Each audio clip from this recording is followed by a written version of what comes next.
Ayoko na sanang balikan pa dahil nangako ako na hindi ko isusumbat sa'yo yung ginawa mo. Ginawa ko? Niloko mo ko, Anton. Pinagtaksilan. Sandali. Anong pinagsasabi mo? Nagkaroon ako ng ibang babae? Oo. Kabet, Querida, Kalaguyo. Ano pa bang gusto mong itawag sa kanya? Yung babaeng yun ang muntik na sumira sa ating dalawa. Siguro nga, nag-propose ka sa kanya para pwede mo na akong iwan. Ang sakit-sakit ng ginawa mo sa akin, Anton. Pero tiniis ko lahat yun dahil mahal kita.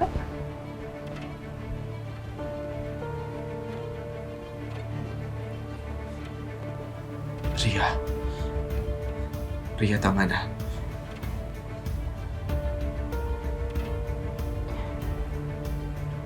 Pinilit kong kalimutan ang lahat ng yon dahil ayoko maapektuhan tayo. Alam mo, sa totoo lang, nagpapasalamat nga ako na nagka-amnesia kay... Para makalimutan na natin yung babaeng yun.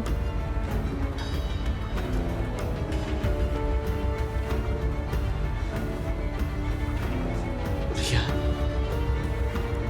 Ria, I'm sorry.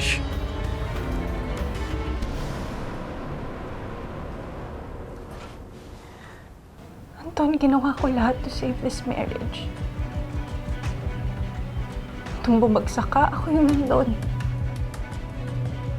Nung napahamak ka, buhay ko yung tinaya ko. Para maligtas ka, iniwan ko ang lahat. Kinalimutan ko ang buhay ko just to be with you. Ano pa bang kailangan ko gawin para mapatunayan sa'yo na mahal kita? Patawarin mo ko. Tagal na kitang napatawad, Anton. Dahil mahal kita.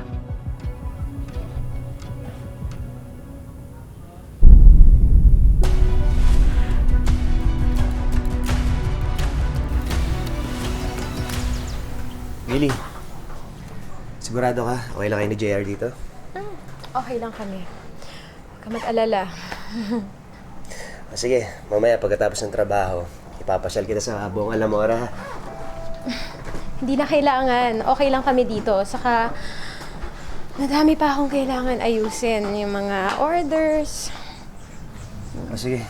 Okay, sige. Ngayon din pala dadating si Rosing. Kaya lang, nalilate na ako sa station eh. Hindi ko na maantay. Kaya ko na to. May picture naman si Rosing. Iingat ka. Oh.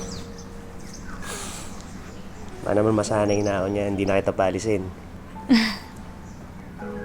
Sige na, pumasok ka na. Pala, last na lang.